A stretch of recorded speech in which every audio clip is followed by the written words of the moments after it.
We are live. We've got a couple people here, but nobody in chat yet. Hello, hello, everybody. Happy Monday. Welcome to Monday Jumpstart. Marianne here, and with me is Dawn Marie. Hi, everyone. Hello, happy Monday. I don't see anybody in chat yet, so what happened to my YouTube up there? There it is. Took it a minute. Yep, mine just came in too. It had gone black where it had the opening waiting, and then it went black before it came in on live. So that's weird. Hey, Jen is here. Hi, Jen. I suspect Jen is working and kind of putting an ear or an eye on the side. So good to see you, Jen, even if you had to work today. So that's awesome. Listening in. Cool. Well, we'll go ahead and get started, because those who come in can go back and watch quickly from the beginning if they want to. So what we are doing today, let's see here. I have a picture up here. I had 2 or 3 years ago, I had made this little book and with mixed media. And every time we talked about mixed media and this book came out, I get a lot of questions on how I did it, how I made it, because it looks like it's about, in real life, it looks like leather, and it looks like it's about a million years old, 1,000 years old, and was dug up from somewhere. There it is up close, the texture. So it's really pretty cool and pretty fun. And it just all was kind of, there's paper inside, and I bound it with a leather strap. So we're going to talk today about, hi, Sarah, good to see you. We're going to talk about how to do some mixed media and make a journal cover. And so I started one a little bit ago. So you could be a cover like that. And this one is in process. So not done, not nearly done, but there's a lot of steps, and it needs to dry in between things. And so I wanted to get that one started, get going. And then I'm going to pull out a fresh piece of paper, and we'll start one from the beginning to show how we do it. So it's really quite simple. And it's really, there's really no formula to it other than the very beginning. Hi, Sarah. And then it's just kind of do whatever, this one is a process where play is important. You just have to play and see what you get. So this paper that comes off the back of a paper pack is really good paper. It's nice and thick. Also watercolor paper or mixed media paper is fine. And you see, I'm already getting stuff all over it because I've got stuff on my hands. It doesn't matter. It's going to get covered. The bigger the paper is, the longer it's going to take, the more you have to cover. So if I want to cover like that, or I could even cut that in half and make 2 mini books. But the beginning is kind of a basic process, which is, important to get your base. But then you'll see that through this process, we just play. We just, and we spill our water. Very nice. Already. Hi, Christy. Hi, Margie. Hi, Penny. Hey, Kathy. Yeah, we hi, everyone. We threw you off. We went live a couple minutes early. Keep you on your toes. People are starting to get here, so I need to remember to say, don't forget about hashtag HPPJANATC. That is our January ATC challenge from Margie. And this is the beginning of week 4. So your week 4 themes are orange, gold, and wild card, which means your choice. It can be multicolored. It can be a color that you liked working with. It can be something completely different. Just remember the same rules apply. So you can still get in if you haven't done any of them. You have until this Sunday, which is the 28th, to get all your ATCs made. And that would be all 12 of these: green, blue, black, and white from week 1, red, purple, and neutral from week 2, yellow, pink, and silver from week 3, and now orange, gold, and your choice, wild card, from week 4. So those 12 ATCs, put them on a ring. So it makes an ATC ring book.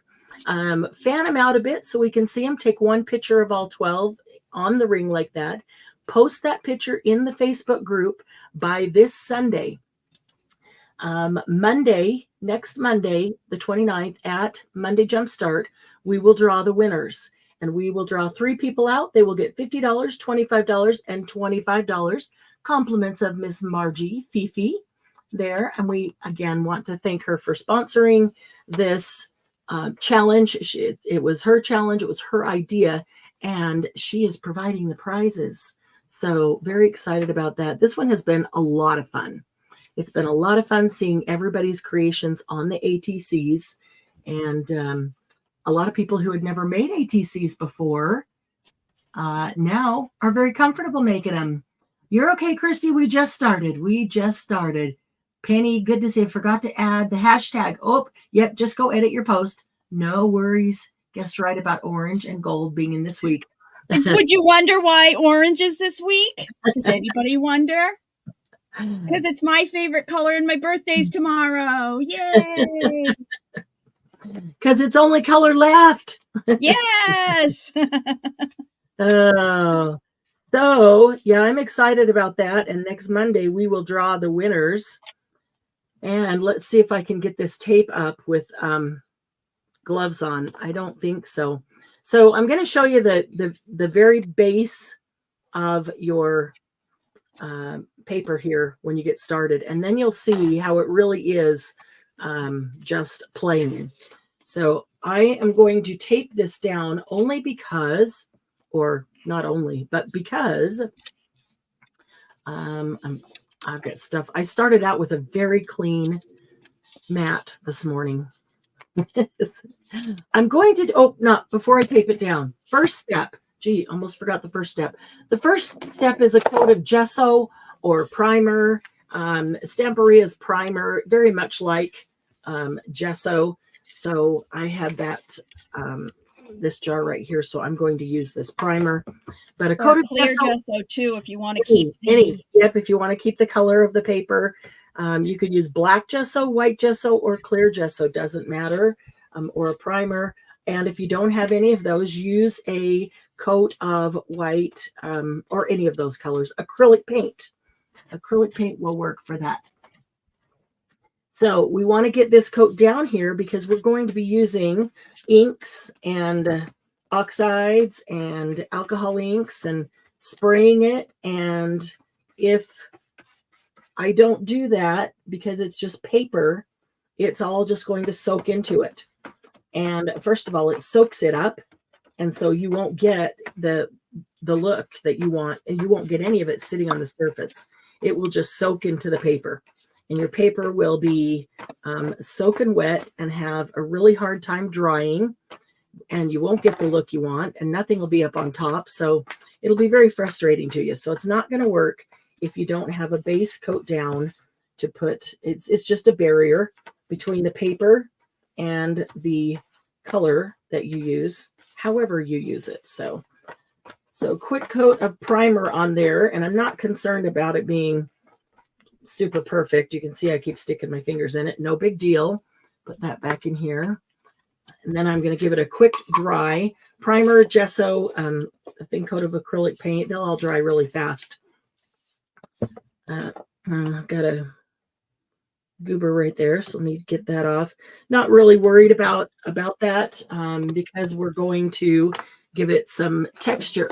So not sure if you can see the texture from the stencil on this one. I just started putting gold on it, and the gold does make it reflect in the light, and it becomes much more difficult to see. So thanks, everybody. Happy birthday. Yep. Happy birthday tomorrow. Yeah. Actually, I'm going to use the one that's noisier because it's bigger. And it'll go faster. I'm not sure how I'm going to feel over the next few days. So, because Bruno died the day after my birthday last year. So it's been a whole year without my boo. I didn't hear what you said. Oh, I said, I don't know how I'm going to feel over the next 2 days because it's been a whole year without Bruno because he died the day after my birthday. The day after your birthday. Yeah. Aw. Well, that's why you got us to take your mind I off. know.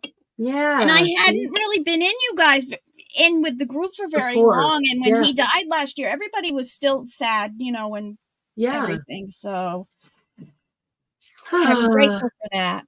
We are good for each other, that kind of thing. Definitely. So that's why I'm so glad Sarah's coming to retreat. Mm-hmm. All right, so now I'm going to tape my paper down. I've got a coat of gesso or primer that is just going to be the barrier from the paper, between the paper and all the things that I'm going to put on it.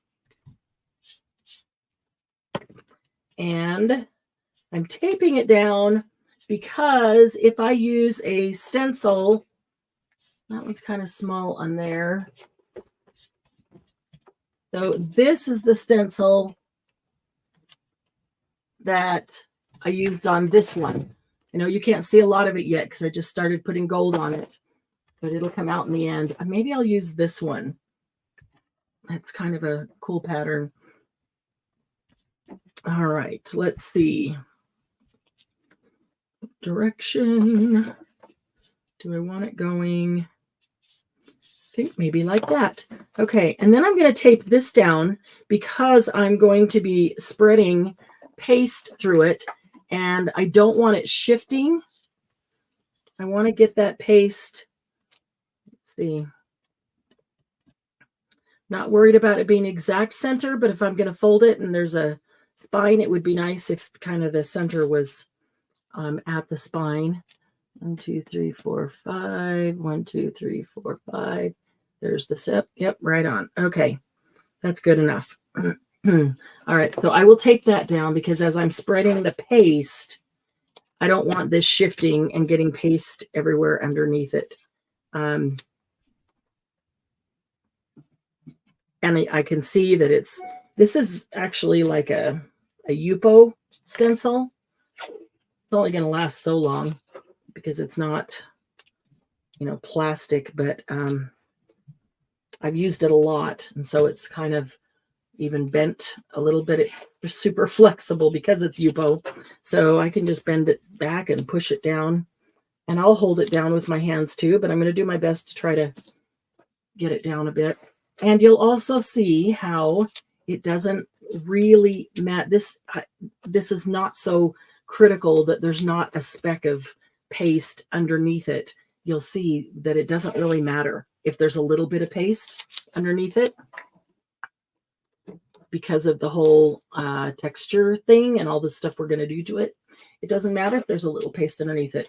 This is way more tape than I normally use.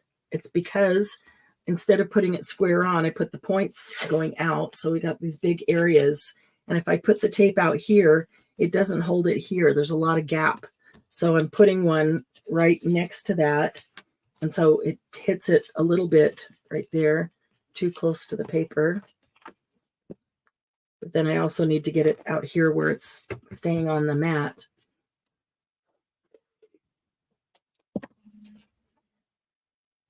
Okay. Just kind of keeping it down there. Just do this all the way Thank across. you, Sylvia. Hi, Sylvia. I will look for you in dog form. Oh, my goodness. Do I ask what kind of dog she will be? I don't know what kind of dog Sylvia would be. Sylvia, what kind of dog would you want to be?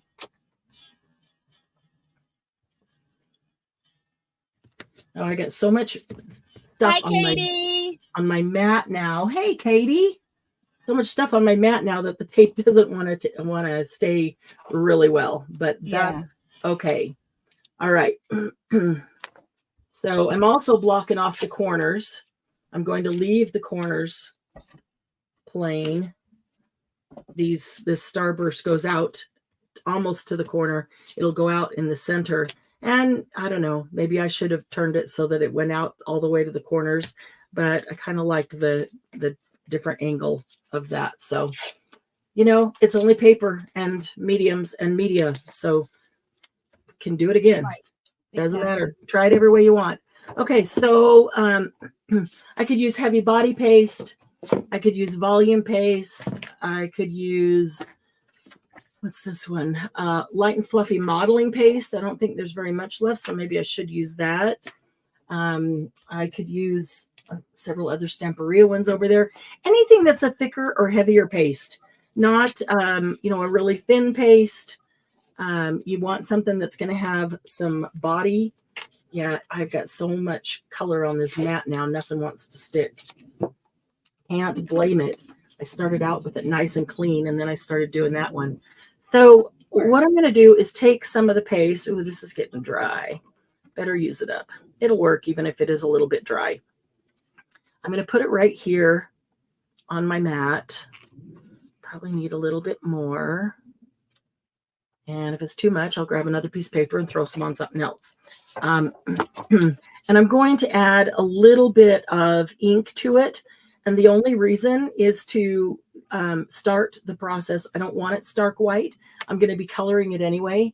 And so if I add a little bit of ink now, it just helps it, you know, start out already. Rusty hinge. I haven't used that today. So I'm going to put a few drops of rusty hinge in here. A lot of times I'll just use tea dye or vintage photo or something just to take the edge off the white and make it look a little bit, oh, that's pretty orangey, rusty hinge. Ooh, maybe we'll get a different kind of base. Or just add some brown to it. Yeah. Maybe I'll do this one just really rust and patina. All right. So yeah, it just saves a bit of coloring later in just trying to get rid of the white and then start building the color. So if I do this, I'm starting with some color. I don't have to worry about that white on the bottom, getting rid of it. So all I'm going to do then is take this paste and start spreading it in the stencil. I find that I personally like the results better when I have a little bit thicker stencil. Super thin ones don't give you very much dimension. And so I like it better. I like the results better when I have a little bit thicker stencil. And I'm totally okay with this paste being on the dry side, which just means I need to use it up. And it is a little bit on the dry side. It's still spreadable, especially because I added some of that ink to it. But that just means it's going to dry faster and it's less likely to go underneath my stencil. So just hold it down and spread. So I'm using a plastic palette knife, nothing fancy. You can use a plastic knife. You could use a metal trowel or a palette knife. Basically anything. You could use a credit card to spread this, honestly, over this. All I'm trying to do is hold it down so that I'm spreading across the top of the stencil. I don't really want to go underneath it, but inevitably something will go underneath it. It always does. You just can't, especially on a big stencil, it's hard to control every little bit. And it's okay. It doesn't matter. It's not going to affect our outcome. So what I am doing is I am actually going to mix my grit paste with a little bit of gesso, just so I can get a little, it's gray. So I want a little bit of that in there, but I am going to end up coloring it. But I'm also going to put crackle medium in it. Crackle paste? Crackle paste, sorry. I have crackle medium too, but that's over on the other side of the room. But I'm going to put some crackle paste in it. Just because I'm curious, if you mix these things up, what Mixture will happen? And crackle paste, yeah. And this whole process is really, it's an experiment every time. Yep. It's just playing with your supplies and experimenting every single time. And so I never get the same thing twice. Let's see here. Catch up on the comments. I am going to drop a little bit of ominous twilight. distressed mica stain in. Just a couple drops to see what that's going to come up with. Ooh, sushi rolls. Sylvia worked too hard rolling sushi rolls. Now her arms hurt. Oh. You know, yeah, every time you do this, it's just an experiment in what will this do and what will that do. So I'm always trying, and like DM said, a new paste or mix a couple pastes or try some new media form. If you have a thick paint, but not quite so thick, if you want to put a little bit of cornstarch in with it, that will thicken it up the base in order to make it a paste.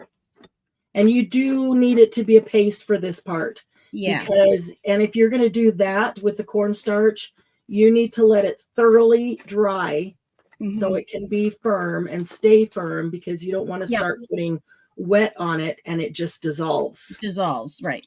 So you got to be real careful. Okay, so got that spread across. I have a little bit left, but not a whole lot, so I'm not going to worry about it. All right, and so then I want to get my stencil up. See if I can get all this tape up. I want to pull it up carefully, straight.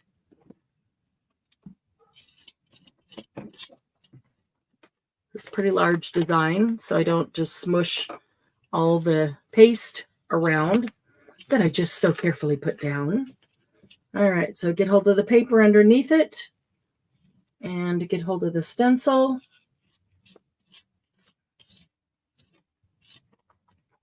Yeah, toothpaste gives it a good flavor too. If you like to lick your art, I bet you could use Colgate. If you like to lick your art, that might be an option. Okay, so here is the design. Now I actually could probably bring that stencil over and put a couple more here. I'm going to leave them because I like, let's see, you can see the corners on here. I like being able to make the corners, you know, darker and older, look like that old paper, old leather kind of thing. So that'll give me room to do that. And you can also see that there's several spots where it kind of crept underneath over here. It's sticking up several places. That's great. I'm going to leave it, but it's not a perfectly around the stencil. You know, some of it did go under, and that's totally okay, because when you start working with it, all it's going to do is add a little bit of texture. You're not going to see it specifically, you know, that little bit there. So I just started putting the gold on before we went live, and that makes it really shiny and hard to see. So, all right, so I need to give this one a little bit of heat and dry it really quickly. Yeah, if you like to lick your art, definitely use toothpaste, not paste. I bet some artist has done that. I'll bet so. Not me.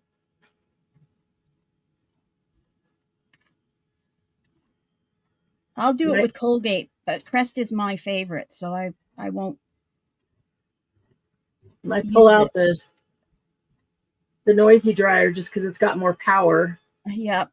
And sometimes that one has the heat, but not the air. And sometimes you want the air because it might dry some of the, help dry things faster.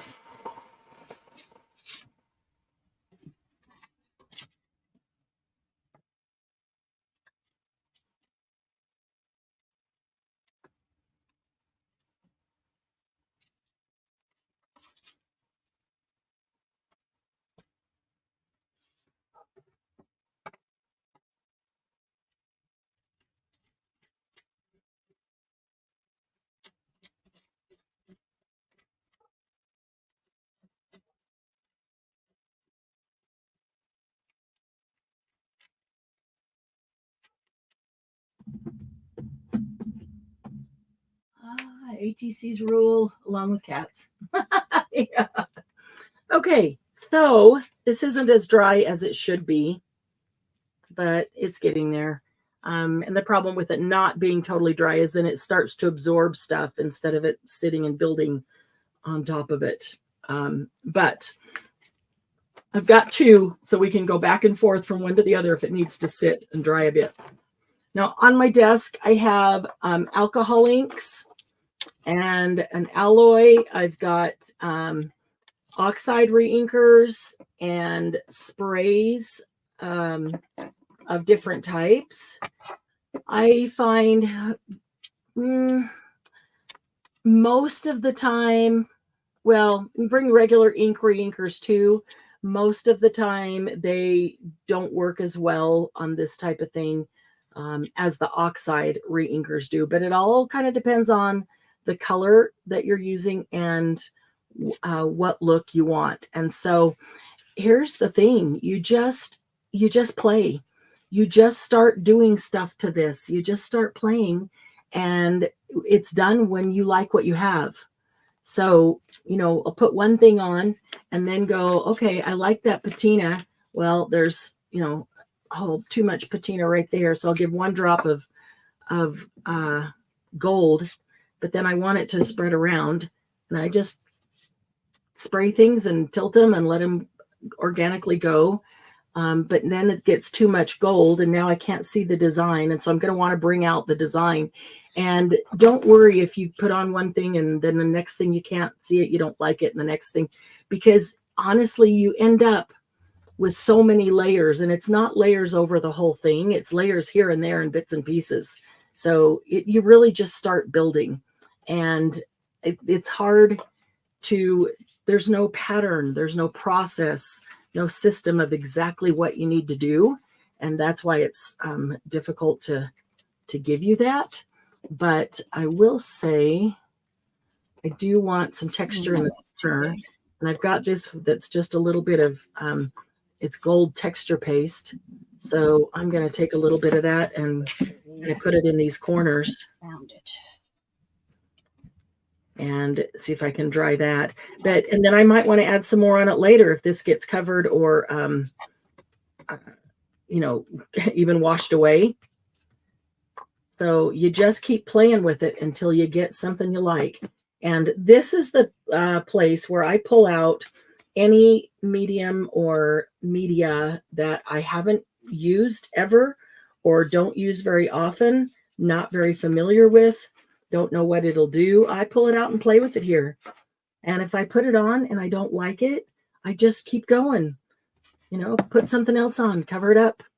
You're not done until you like what you have on your paper. So it sometimes it takes me a couple days, coming back to it, letting it sit overnight, because you can dry it, you can let it dry, or you can make it dry. And sometimes when you make it dry, it still really isn't dry enough. So it needs to sit overnight and just let everything soak in, change color, how it's going to as it dries, and do its Which is thing. also another good reason to have a couple going at the same time. Yes. So while you let it sit there and cure overnight, you come back and it's going to look different. Okay, so there's something in my corners. At least get them started. It's going to look different, but then it's going to hold the next layer differently. If it's wet and I spray the next thing on it, they're going to mix. Okay, if you want the layered look, then it needs to be completely dry. And that's where I was trying to do this in a hurry today. And so I've got much more mixed, muddled than I want. I want more distinct and layered. And that you've got to let dry between. So if I have 2, I can do this, and then while this one's drying, I can be working on that one and just back and forth. But yeah, everything needs to completely dry, or the next layer will just mix in with it. In the Cayman Islands. That was a good one. Oh, so this is where I just pull out anything that you have that you don't use very often. I personally love alcohol inks on here. Now remember, I've got a coat of gesso underneath it, so you can use alcohol ink. You can use reinker, oxide reinker. You could use alloys, patinas. anything liquid or paste, sprays of any kind.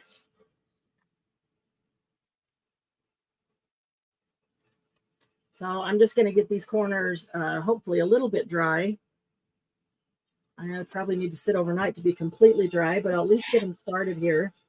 And then I'm going to start spraying it.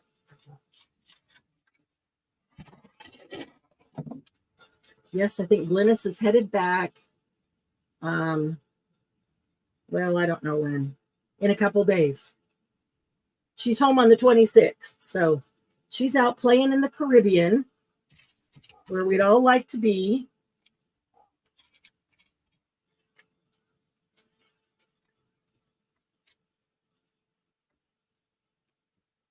Makes me remember those commercials.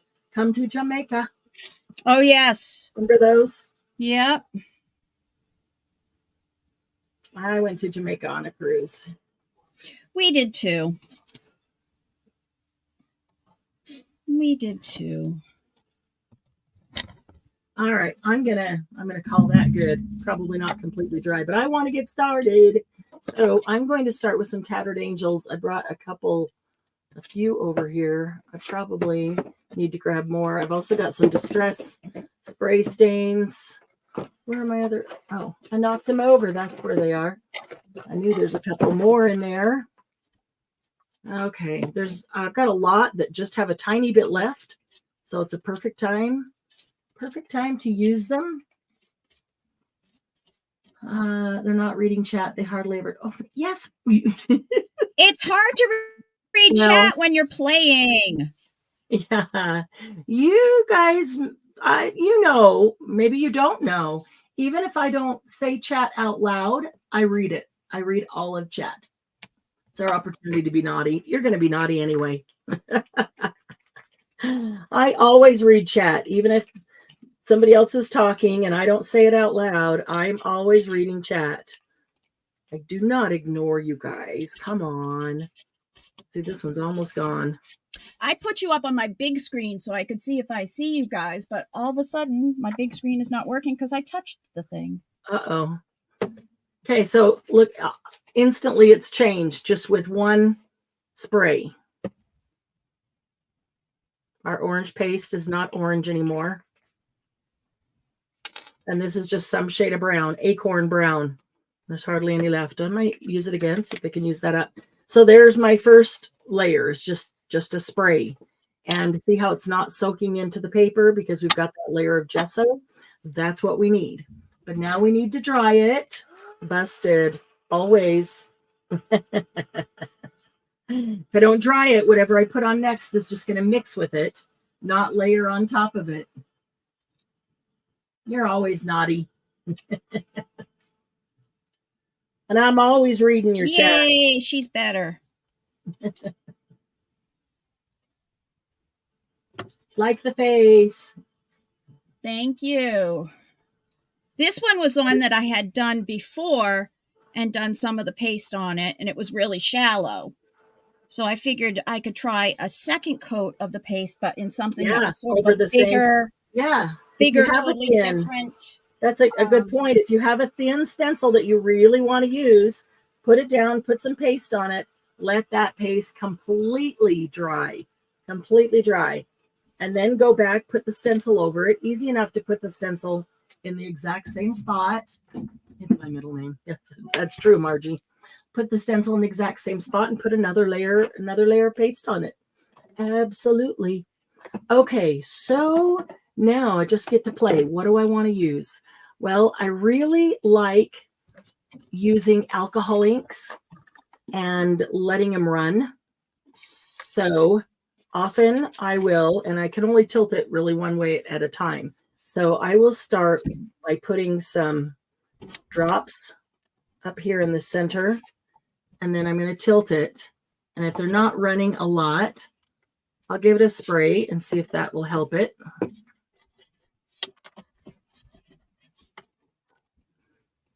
And I'm just putting the drops in between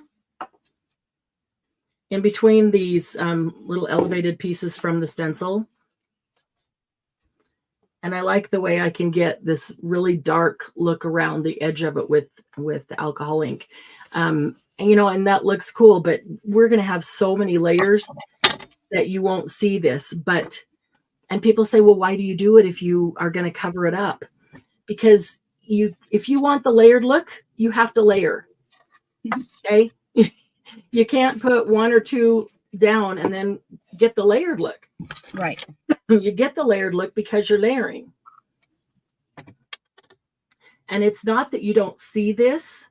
You don't see it like this, but you see it as a part of the finished product. So I've only done that in the corner there, but I like it. It's a good first layer for things to build on. So I'm going to do a few more. This is not totally dry. And depending what I'm using, I'll spray it with alcohol or I'll spray it with water. Sarah's such a spoil sport. Happy for the people that go out of the country, but there's too much here in the U.S. that I want to see and spend money. See, instead of spending money to go out of the country. I get it, Sarah. There is so much to do here too. Ooh, we should have a retreat in Arizona and explore the Grand Canyon. It's a very cool place, Sylvia.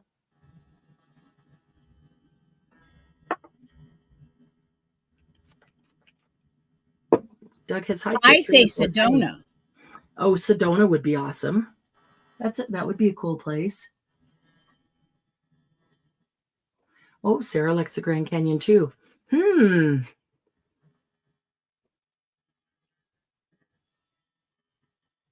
So it'd be cool to have a retreat in southern Utah too, where we have 5 national parks down there, like Zion, Bryce. They are they're cool, like the Grand Canyon. That'd be a neat place to have. Is Red Rock Canyon where they have that big concert hall? Is that in Utah or is that in Arizona? Where they have a Tuacahn.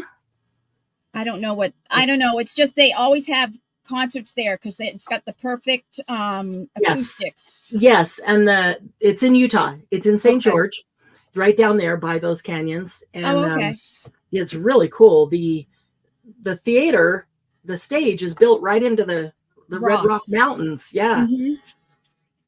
It's very cool. Beautiful place. So you guys, I have a new camera set up. I still haven't found my remote to zoom it in better, but I got a light for my birthday that sort of evens out my whole entire space rather than... your lighting looks really good. So I just wanted to let you know that I have a new way of showing it. And I won't be able to zoom until I find my remote, which is someplace here. It's just not. It's here. It's just not here. Exactly. Goblin State Park. That's a sort of a cool sounding state park. Ooh. Wonder if there are goblins there. Goblins. The Ravens. Where are there? Is there a big? Katie, I'm not familiar with Goblin State Park. Where is it? Sounds like a fun one. Yeah. Sounds like our kind of state park. It's the Timmy State Park. See, already we've changed the look just by spraying it once and then starting with some alcohol ink. Sarah, you have been to Sedona. It is beautiful. It is beautiful. We moved I was in Arizona for 28 years and moved from there to Utah. So, know Arizona very well. Love Arizona very well. Still have lots of connection in Arizona that we could do a retreat. That would actually be really cool, wouldn't it? Mm-hmm. Totally different weather, too. Mm-hmm. I say a winter retreat in Arizona, not a summer. I don't think anybody's going to want to come to 115, 120. I don't really want to come to that kind of heat. I get a little more around across the bottom here. Get a little darker along the edge. Rock shaped like big mushrooms, southwest or south central. I'm going to have to check that out, Katie. I'm really... Red Rock Amphitheater in Colorado. Yes, that's true. That's the other one, yeah, that I think I'm thinking about. In Sedona, they have the Red Rock Jazz Festival every year. It's really awesome. I love that. Like 3 or 4 days. Okay, so this needs to dry a bit. Otherwise, whatever I put on top of it will just mix in with it. Starting to like the look, so dry it up and then add something else. It's drying pretty quickly. The more saturated it is, the longer it's going to take to dry. And the more we go on with this process, get the layers, the longer it's going to take to dry. And that's where we may go back and forth between 2 of them for a bit and work on one, give another one a chance to sit. That's looking pretty good there.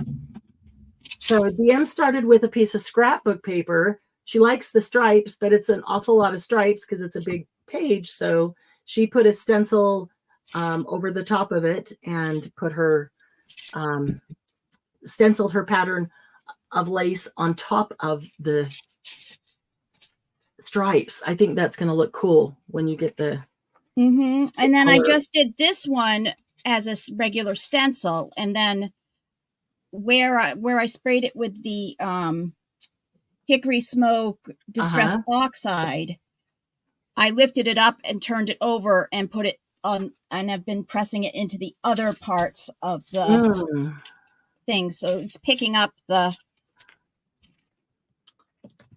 I'm thinking I don't, apparently I am out of salvaged patina oxide spray. I do have some oxide, just not the spray. Winter copper. This, well, let's check that out. Yeah. That must be one of the specialty that's a Tattered Angels. Sprays. Yeah. Tattered Angels. Oh, Tattered Angels. Yeah.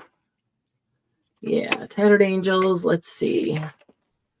I got a lot of Tattered Angels back in the day at Tuesday Morning. Actually, I have some from Tuesday Morning when I didn't even know what it was. Yeah. You know, it's funny because to go to Tuesday Morning back in the day, anything before I really even knew who Timmy was, anything that was mixed media or art, I would get it. Even if I didn't know exactly what it was or how to use it or had any familiarity at all. Okay, this is not spraying. The sprayer apparently is broken. So I am just splatting some of it on here. Soak it. I could. I mean, that's possible. I've got a ton of Tattered Angels because I picked up a whole box from somebody off Facebook Marketplace. Oh, and nice. A lot of them just had like a quarter of a bottle left. So I've been trying to use them up and so I can throw them away and just use the almost gone ones before my full ones because they take up a lot of space. Right. Okay, those are just little droplets, so they're not really going to run very much. So I'm going to give it a little bit of water and see if that helps it run. When it runs, it looks a little more organic than just a bunch of splats. Now, I did not put gesso on my page before I did it because I just went and grabbed it. So you will see it wrinkle.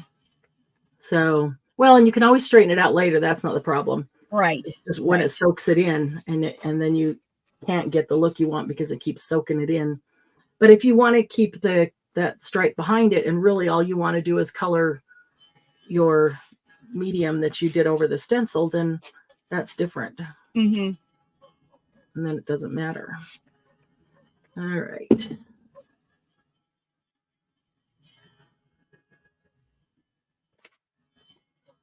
Okay, so let me dry this just a bit. And then I think this one is going to be a good opportunity to see how some of the alcohol inks or oxide refills. I'm liking the look we're getting. There's still not enough layer because it just looks too much like paper underneath it. Mm-hmm. Yeah, and the medium that you put on it certainly sucks up the whatever you're adding to it.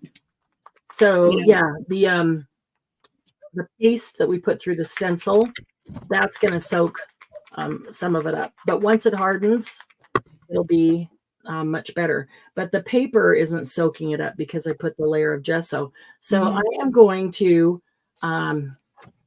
do some dots of salvaged patina, oxide refill, and some alcohol ink.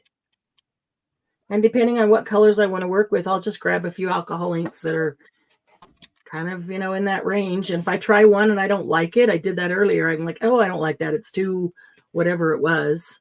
I just set it aside to the back. No, I don't want to use that on this one, and use a different one and see how we can get it to run down in there. It looks much more natural than me putting it here and there. So we can get both the patina and the darker or rustier look. They are kind of mixing together right there. Which, oh shoot, I forgot that one was open. Uh-oh. That happens at least once once in a blue moon. So I'm going to take this watercolor paper and see if I can soak that up.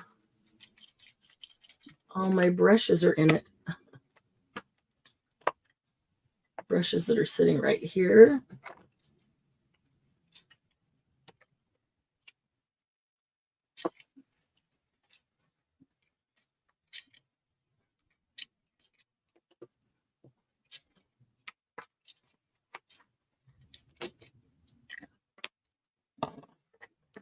Darn it, that's a really good brown.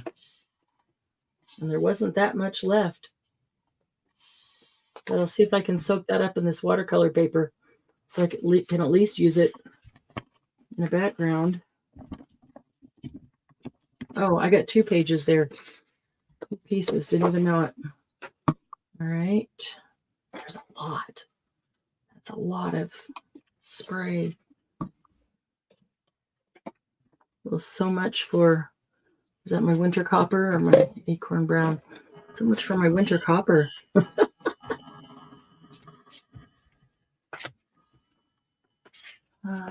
Yosemite is also beautiful. Yes. Oh yeah, we can find a house like we found near one of those canyons. Oh, Sarah, you would have loved the jazz festival in Sedona. Look at that. I'm soaking this up on this whole page. And there's still so much down here on the... Let's see if I can get this flattened out a bit and then set it over here to dry. Oh, you have to be kidding me. I would never kid you. I was trying to get... So, for some reason, my... Margie. live stream was not coming up on my page. So I tried to make it so it would. It says view live stream now in live chat. Why is it not doing it? Well, Margie makes me do this. She always makes me show you what not to do. So do what I say, not what I do. When you set your jar down, if you had to unscrew the top, be sure you screw the top back on, because inevitably you'll bump it just a teeny tiny bit, and that's all it needs to go flying over. Oh. All right. Well, we're going to have 2 beautiful winter copper papers here to work with. Well, that's how I got the background for this one, is that I was cleaning up my mat before this, and it had so much ink on it. I just put water on it and just started pressing this in. Yep. And this is the Tim Holtz, where is it? This stuff. Alcohol ink cardstock that I have. Oh, yeah, yeah. And but then I did you have some unexpected pretty papers. That's right. Yeah. Some really pretty winter copper, unexpected paper to play with. Ooh, I need to put the lid back on this. That is still usable, even though it's starting to get dry. So I need to use that pretty soon. And this one is wrinkling. Oh, look at that. We can soak a little more on that edge. I'm going to need a third piece of paper on that for that, huh?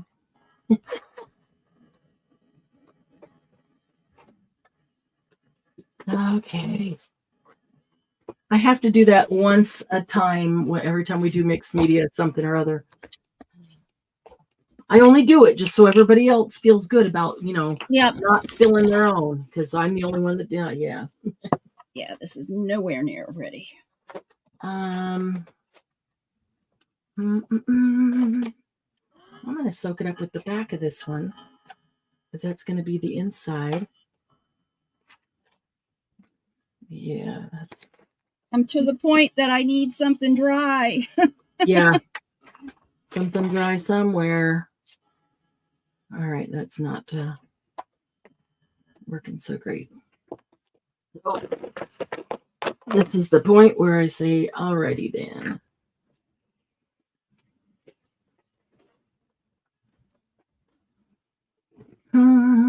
I have used resting powder.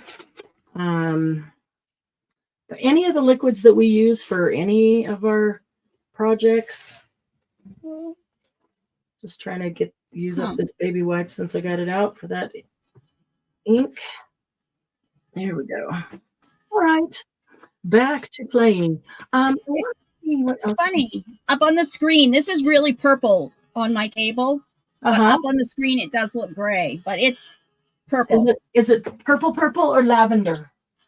It's more of a lavender than a dark purple. I can see lavender on. Well, it does. It looks like a grayish lavender. It does look better on StreamYard. Yeah. Yeah. But it always does that. It always alters the colors. Makes my purple nails blue. Purple always comes across as blue. Here's some patina alcohol ink. I'm going to put that over here. We'll give that a little spritz. Now you can see the difference in the look with the patina alcohol ink and the patina oxide spray. So I like the alcohol ink better. I'm sorry, that isn't spray. That's oxide re-inker. I like the alcohol ink better because it will dry, and you can already see the difference there. Where the oxide re-inker, the oxide really does not dry, no matter how long you let it sit there. I mean, unless you let it sit like a month or two, and I'm really not kidding. The oxide doesn't dry, and you can come touch it and it wipes off on your hand. So, but I like it in the background sometimes when I layer other things over it and you can barely see it. But the patina alcohol ink does a great job with getting the patina, if that's what you want, without having that oxide that you're going to have to wait on to dry forever, because the alcohol ink does dry pretty quickly.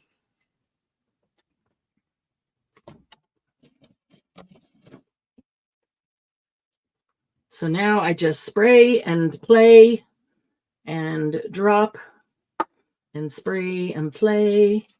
And if I like what I get, I can do some more. If it's too much,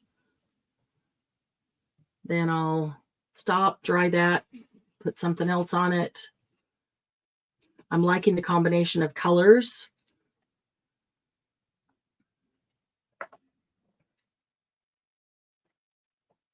It's a learning experience for them.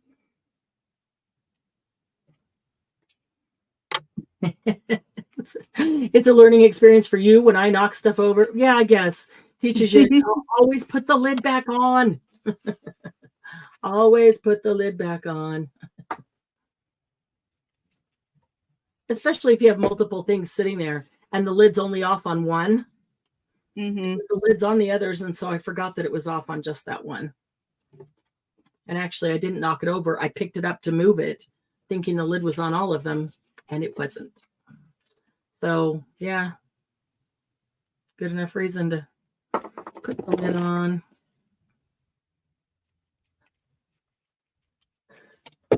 So I've had the one that I showed you the picture of. Some of you were here when I made that a few years ago. I've had that sitting on this little shelf by these other creations from some of you for 3 years since I made it. And, last week I moved all the furniture in here, and all the other creations are sitting over on this shelf, and that little book isn't there, and I don't know where I set it. It's driving me crazy.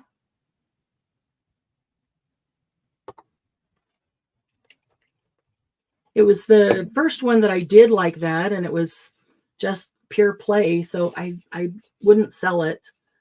I wanted to keep it because, let's see here. If you get a little too much of the patina, you can add some other. I really like sienna, and I really like, this is an old one, old bottles, caramel, and Dijon. I really love when doing this. There was one more. I brought ginger out. I'll see if I use it. I don't want that patina. I brought ember. I like ember. And yeah, sienna is probably my favorite with the patina. It just, those two seem to start giving you a really good depth. Then, of course, I brought out some alloy.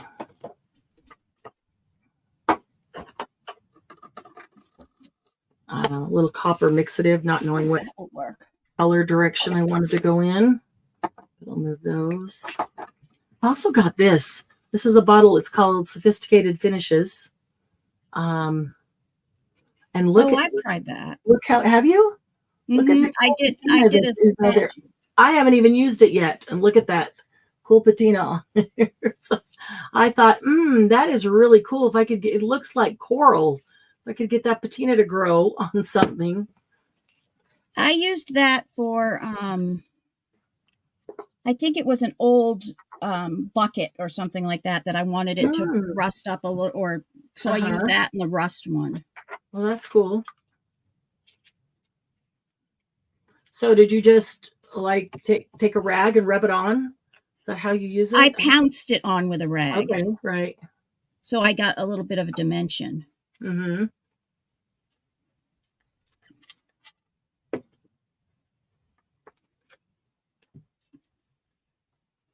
I do like when the corners are darker, so that texture paste, it's really a grit paste.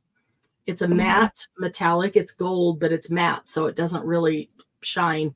But you can see I can see all the grit in it, and so that grit hangs on to color.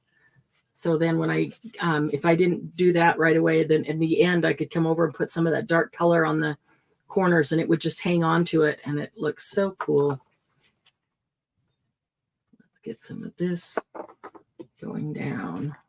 Sorry if you're seeing the grays on the top of my head. So what are you doing? Well, nothing's dry. So remember I had started using, so I got these things in, and they were supposed to be stickers. And I couldn't get the stickers off. So I just started playing today with a bunch of my sprays. In order to try to see if I could, because a lot of times when you have things like this, if you wet it, the sticker part comes off, as you can see, like that. But some of it's coming off and some of it's not. I don't know where these came from, other than I know I got them in a batch bag at a And what I thought I would do with them is I would take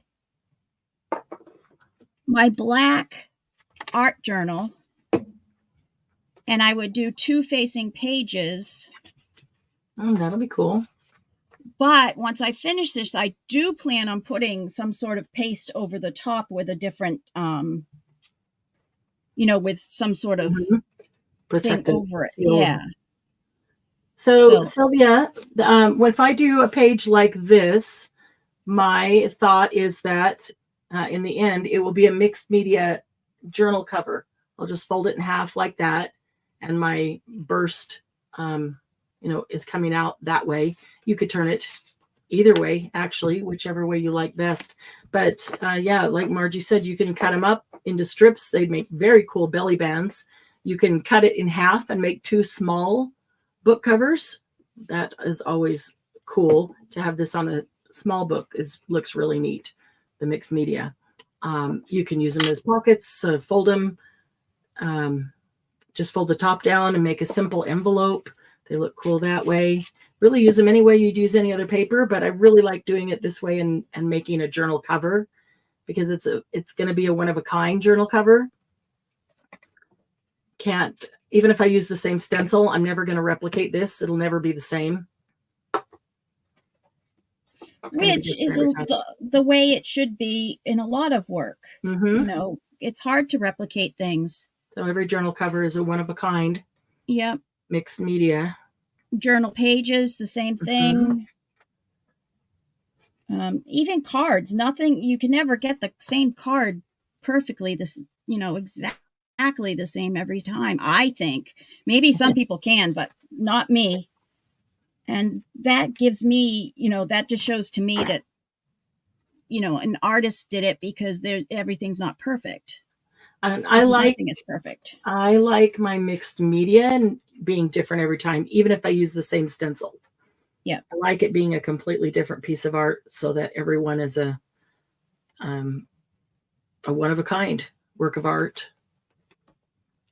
But these are fun. So I'm using watercolor paper and I put a coat of gesso and then I put this paste and then I put all this other stuff. So by the time I get done, it's super flexible because it's got all this stuff on it. It's not too thick, like watercolor paper. So it's very flexible to use as a cover, but it's also very, very strong and sturdy because of the layers and the paste and the gesso.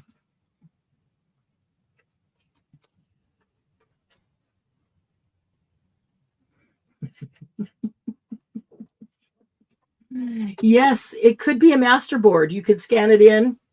Mm-hmm. You could scan it in and just use copies of it to make all kinds of things on other paper that would be even more bendable. And you could cut out a really nice umbrella. Yeah. Actually, it's because you put a coat of gesso, it would be waterproof. So you could attach some string to the 4 sides or the 4 corners, put it over your head and hold the string together and have a very nice umbrella.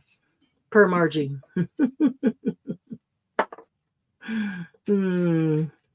She's funny. Or a bonnet. A bonnet. Make a bonnet. That would be more like a bonnet. It's a cool stencil, isn't it, Dobie?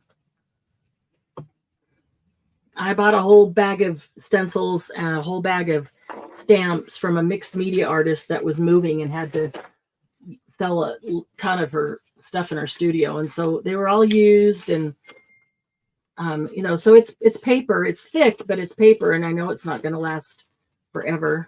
Maybe I could plastic coat it, but it is a cool stencil and I have used it a lot. It looks really cool on the gel plate.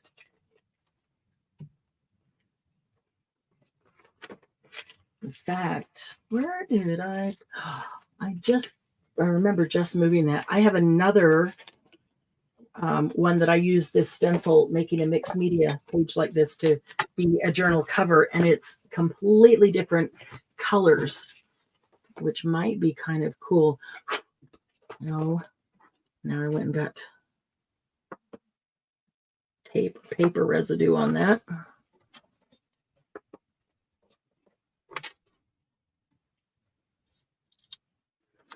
So the hardest part is just waiting for it to dry in between or drying it. Yep. Always, Margie. It sure is. Always. So I'll dry it a bit, and then maybe I'll let it sit for a minute and dry on its own, and I'll grab the other one. And honestly, you can use anything on it you want, anything that you have that's color. I even grabbed these. These are Stamperia patina paste. There's dark blue and rust and patina, and their primary bottle of vintage paste, antiquing paste. So you can literally use anything on it you want.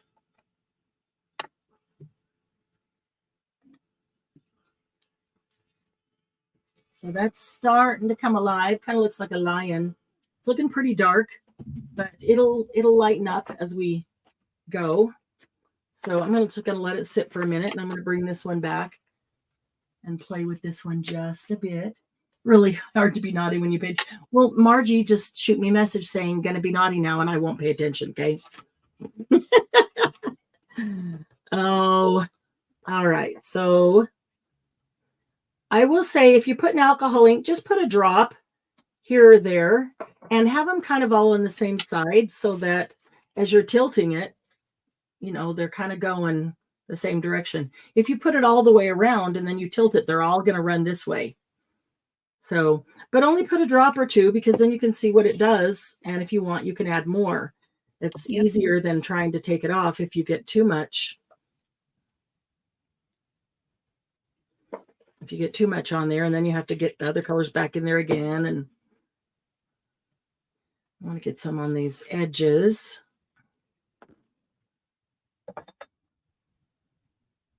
There we go. A little bit there. All right.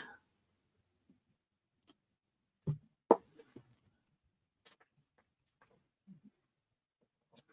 like when it runs around the stencil, around the paste, and just fills in its own natural way.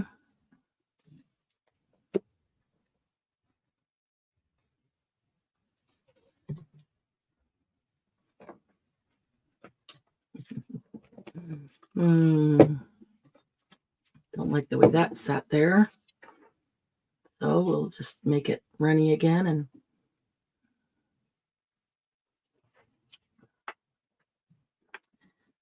And let's see here.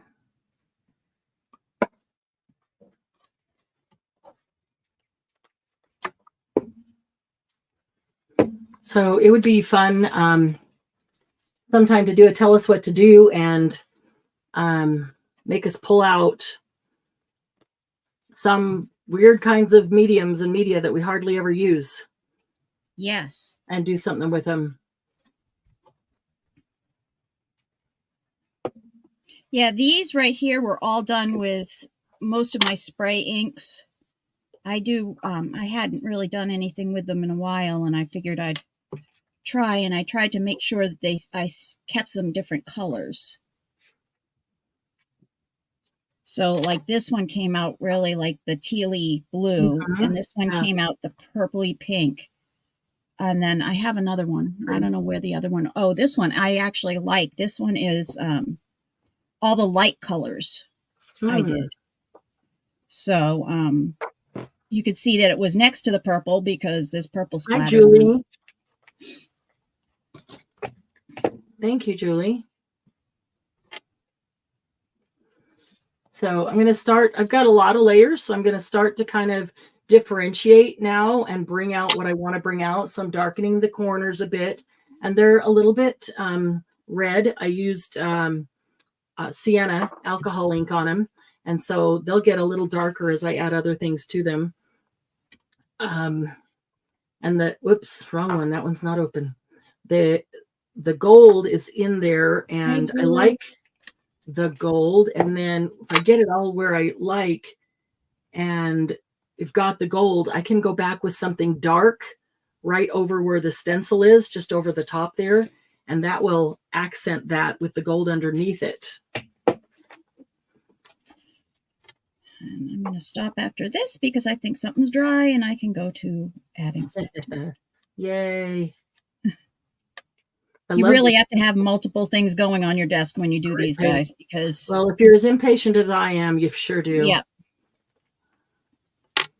Because I like to keep playing and not have to keep drying, and the drying takes longer than the playing. Exactly. But we talked about this a while ago, but this is the kind of thing when I want to develop new techniques, I just have to sit down for the afternoon and just take things and play and see what it does, and then try it a different way and see what it does. And so it's hard to explain along the way because there really isn't any technique. I'm just experimenting. But that's the kind of thing that if you want, I would be willing to turn the camera on so you can watch. But I really just focus and experiment, and maybe a little boring. I don't know.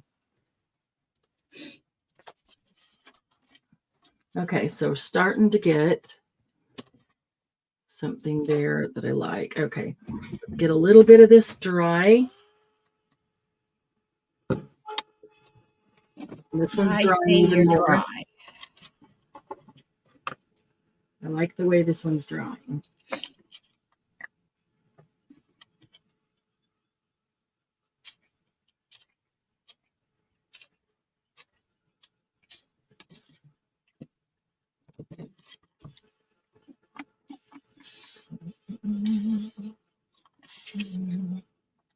Okay, so I sprayed this quite a bit with alcohol. I'm going to let it sit for a few minutes and get a little drier. I'm going to bring this one back. I want to get a little gold in there, and I'm just debating whether I want to put the gold on the paste or if I want it down between it, behind it. And I think I want it down behind it.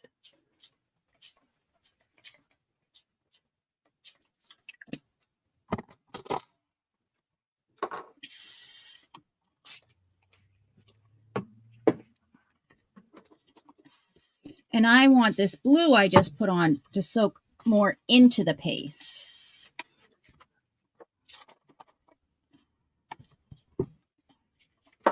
So I'm wetting it down, hoping that it's going to go into the paste.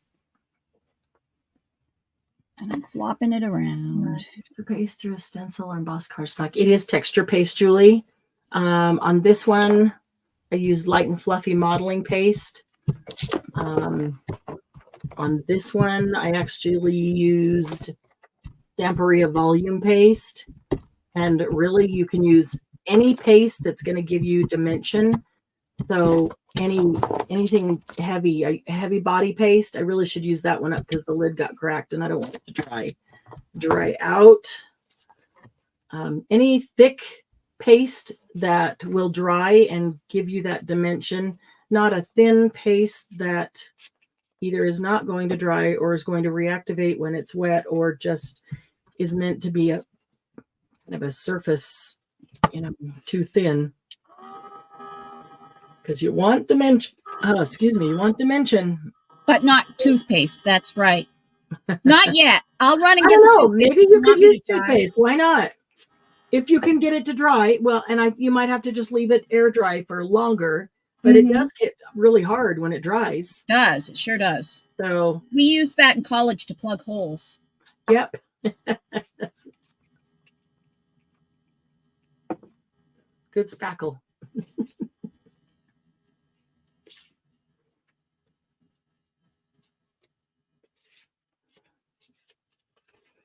All right.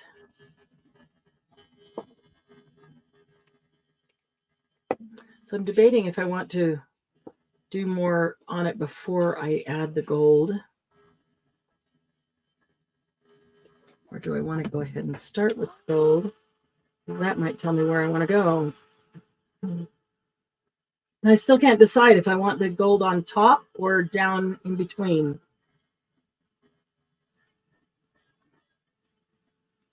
A dark backdrop with the gold popping out, or the gold backdrop with the dark popping out. They'd both be cool.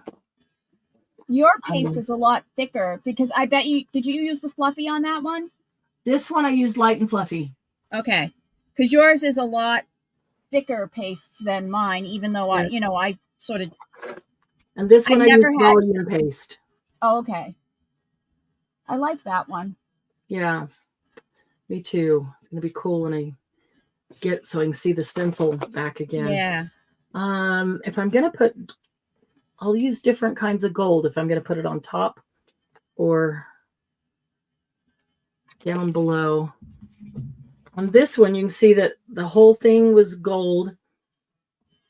I ran gold over the top, and then I also ran some dark over the top, so just the edges got that dark. And notice how those bubbles are kind of popped, some of them, and they just kind of sunk in. I used heat to dry the paste, and it would make the paste, puff up. And then if I kept going, then it would pop and sink in. It gave it that really cool ancient look. If I stopped, it would stay puffed up. So I kept going, and I kind of like even scorching it a bit. And then it looks, it made it look a lot older. That's cool. That's the fun of experimenting, because I wouldn't know those things without just trying. All right, so let's see here. I think I'm going to go a little bit darker. Let's see how dark the ginger is. I don't think it's very dark, but it may be darker than that.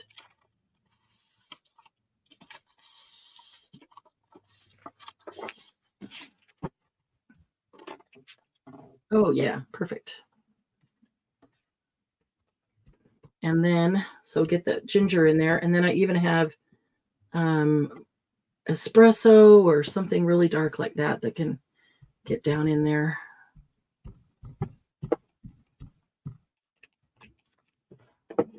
And I'm just spraying it with alcohol because I'm using alcohol ink. So it runs better. There, I like that. I do like that. Ooh, do you have the ginger alcohol ink? No. Is it ginger, Tim Holtz ginger? I mean, not Tim Holtz. It's Ranger alcohol ink. Ranger alcohol ink. I may, because I do actually have a lot of I like it. Ranger alcohol inks. Never got to pull the alcohol inks out at the sale, and they're not on the website. So any of you who are still doing your January shopping for your subscription box, if you want alcohol inks, I do have a pretty good variety. We never got to pull those out. We may do, maybe we'll do a sale the end of this week with all the other re-inkers that are coming in this week, as well as alcohol ink. Right. Look at the left versus the right after adding that ginger. Oh, wow. Yeah, I love that. Of course, it always looks better when it's wet. Love that look. Of course. But adding that ginger really does something good behind it. I like it a lot.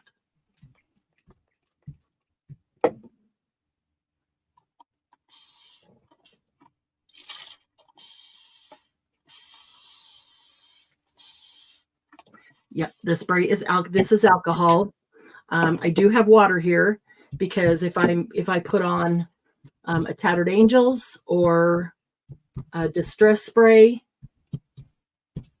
I'm using water. But if I'm using the alcohol inks, I will spray alcohol.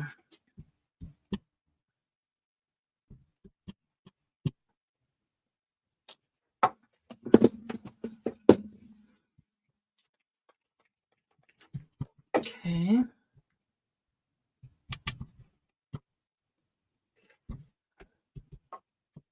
That needs to dry.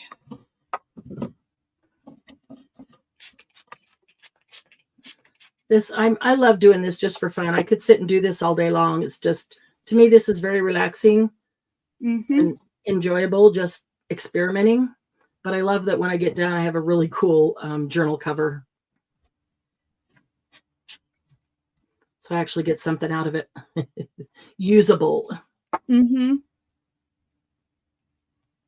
Yeah, they make really cool ATCs as well. So if you have not completed your ATCs, you could do a mixed media page, let it completely dry, at least overnight. And then you can cut it into ATC size and have some really cool ones. So you could use whatever base, a neutral base, so you can use the color that you need to use, or you can use different colors in different sections so that you could get your colored ATCs out of it.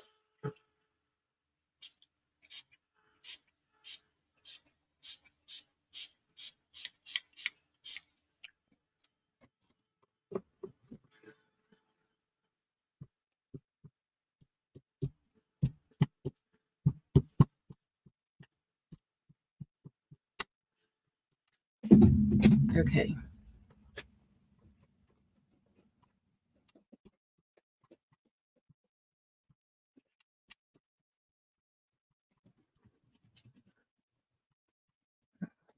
Okay. What other, do I have any other dark ones out here? Don't want copper. I'm going to take a little bit of this vintage photo. Does whatever you use for dimensional stay flexible enough to fold when it's dry? Yes, absolutely. And that's why you want to use these pastes, because they are very flexible. And I'm using watercolor paper.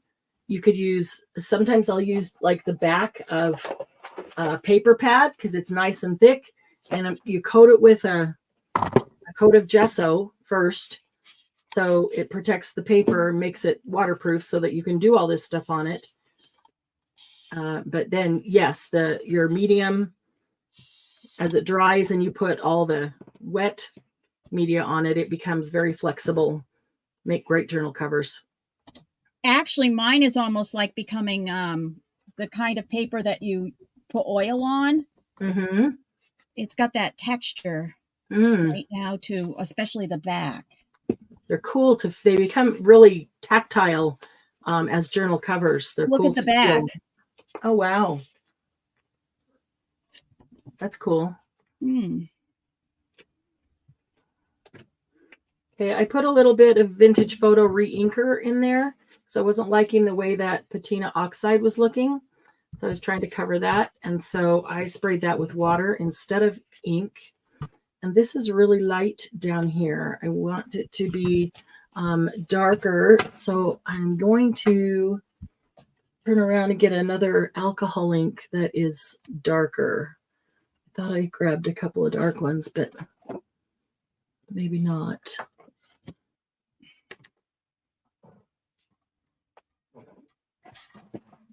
All right, let's see. Okay. Espresso. There's espresso. Apparently I didn't grab it because it's right here. All right. So let's get espresso in there. Pretty dark, but that's pretty light. And I want a darker background. There we go. And I want darker corners. It's a really nice contrast to the gold that I will put on it. Oh, I need to mute for just a minute. I'll be right back. Okay. Whoops. So what I've done here is the purple is coming out really well, but I'm going to take some Distress Oxide and I'm going to hit the whole thing with it so I get it as a good background, and then I'm going to lift it off the medium that I put it in, so I have this as sort of a background to pull and catch everything. So I'm going to count. So some comes off of what I have stenciled and it sort of stays down behind as a, I know I gessoed it, but as a base color in the background because it is lighter.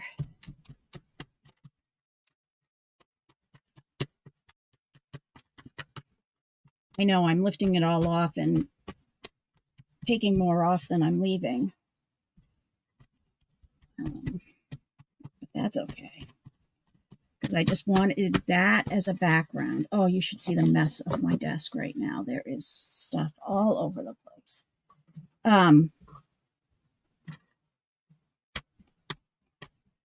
And actually what I am going to do here now is I want to bring out some of the things that are on here. So maybe I shouldn't have used a cotton thing. It's leaving it everywhere. So I'm actually going to take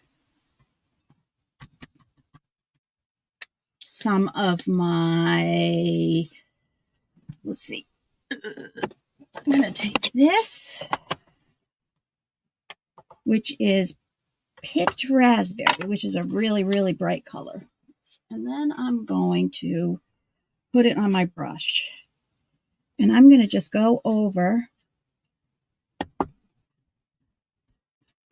this mushroom right here. So it sort of so you can see that it's that one. And it is picking up a little of the stuff that I put on, which is fine. I'll just wipe it off. See, you can see it's coming off on there. But I'll be able to fix that with one swipe of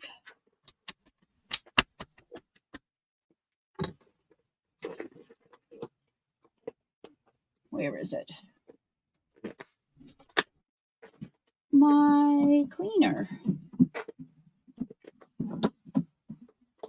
Oh, well, I think that's why I was using the cotton swabs. Oh, they're right there in front of me. How about that? And that takes it right off. And you can start right back over again. What did you take off? You didn't like the color ink? No, I liked the pink. It's just on the pad, the ink pad, some of the white, because I hadn't let it really dry, came off and went on to the ink pad. So I'm just going to dry it really quickly right now. Okay. But I am individually painting or getting some color on individual pieces on this so they stick out. I'm going to get a little bit darker corners here with that espresso.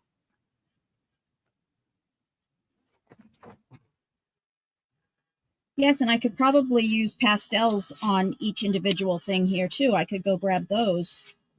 And that would be a fun experiment too, is doing this and letting the paste completely dry, even overnight. And then just experimenting with pastels on it. I haven't tried pastels on it. Because you could hit just the background for certain things, or you could hit the top things.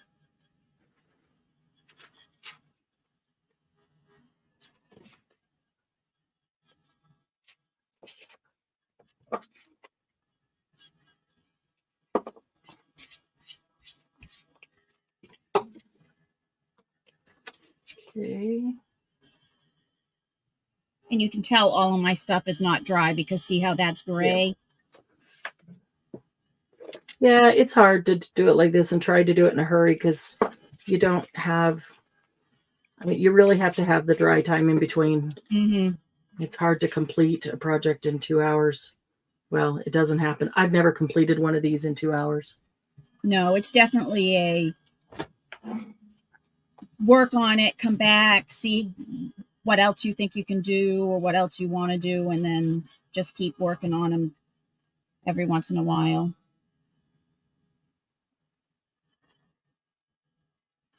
Curious about alcohol inks. Can you use pigment mica and mix with alcohol to mask an alcohol ink? Yes, Sarah. Yep, you can use mica, powdered mica, pretty much with anything, but yep, with alcohol ink, absolutely.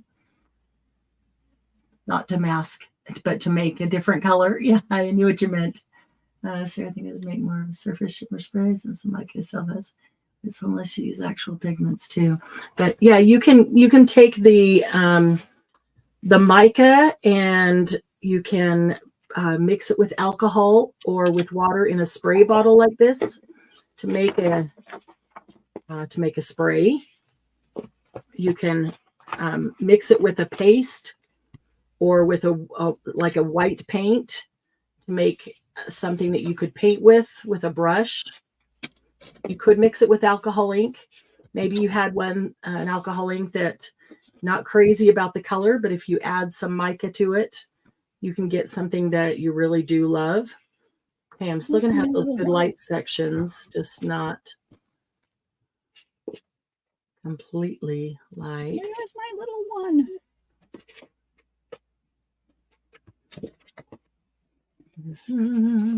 All right, so get this dry just a little bit.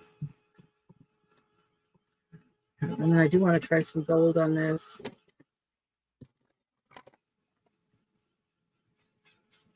There's a lot of variation in color in this one, which is cool. Actually, the back of this one doesn't really look like leather. It looks more like wood. It looks more like a sheet of peeled wood. That's really interesting. I've never quite had that texture before, so I like that. I did have that little one that I just put the face on, and now I can't find it.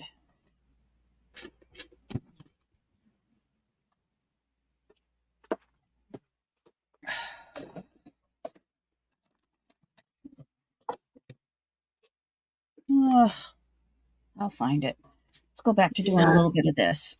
It'll pop up. Yeah.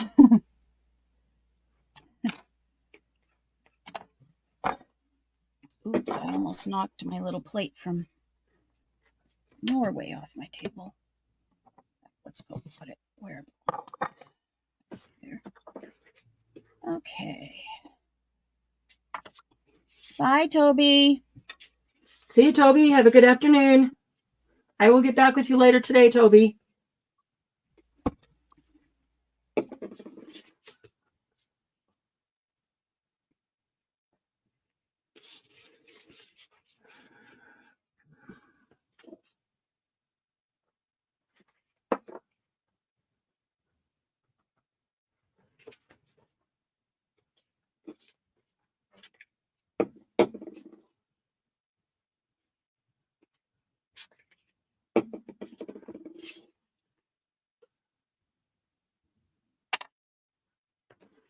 Okay, I think I'm going to add. I love the multitude of colors that is on the corner of this one.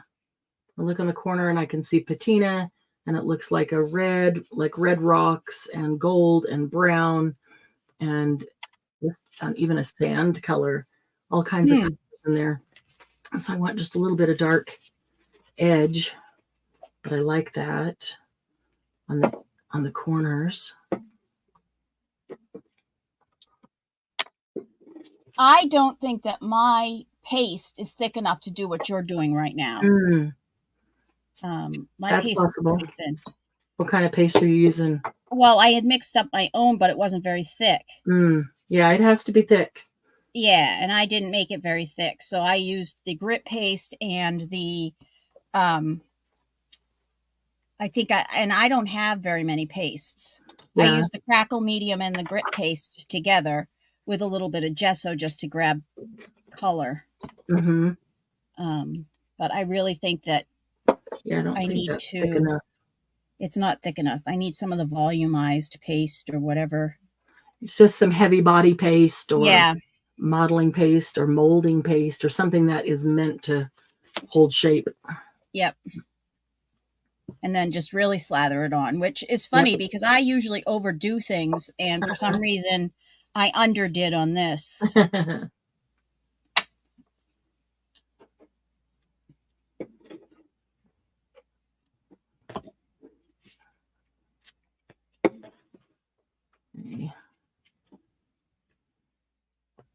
I like the idea of experimenting too, because what if I added, like, tried to do my own again and just added stuff to make it thicker?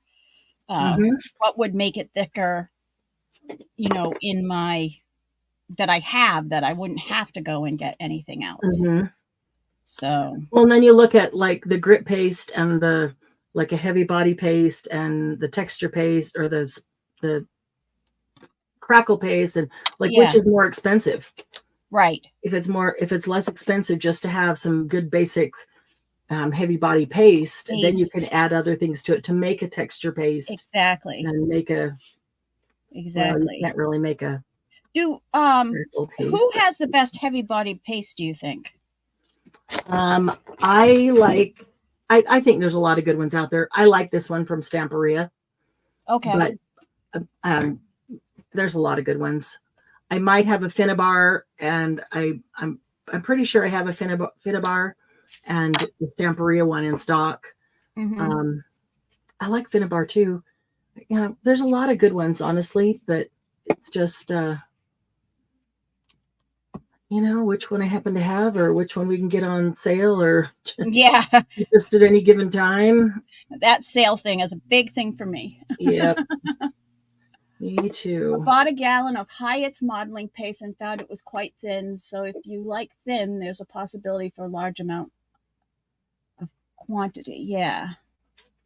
Yeah, thin is fine when doing some things. If you have a thin stencil and you just want that little bit of texture, but if you want, it really to stand up and show through so you can see your... Have you ever tried to re-stencil and put more on of the same stencil, tried to sort of fit it back on? And I haven't, because I, use a heavy body paste, but there's no reason you couldn't, because it'd be super easy to fit the stencil on the exact same spot. Right. I'm actually thinking I might do that. Yeah, I would completely let it dry, like 24 hours. It's got... Yeah. I mean, probably ideally it wouldn't be dry, so they would adhere together instead of drying in layers, because then it's more likely to crack off in layers. True. But if you put it on and then you try to add more on with a thinner stencil, you're not going to. All it's going to do is scrape off what you've got there. Right. Unless it's absolutely completely dry. So in that case, I'd probably let it completely dry. I agree.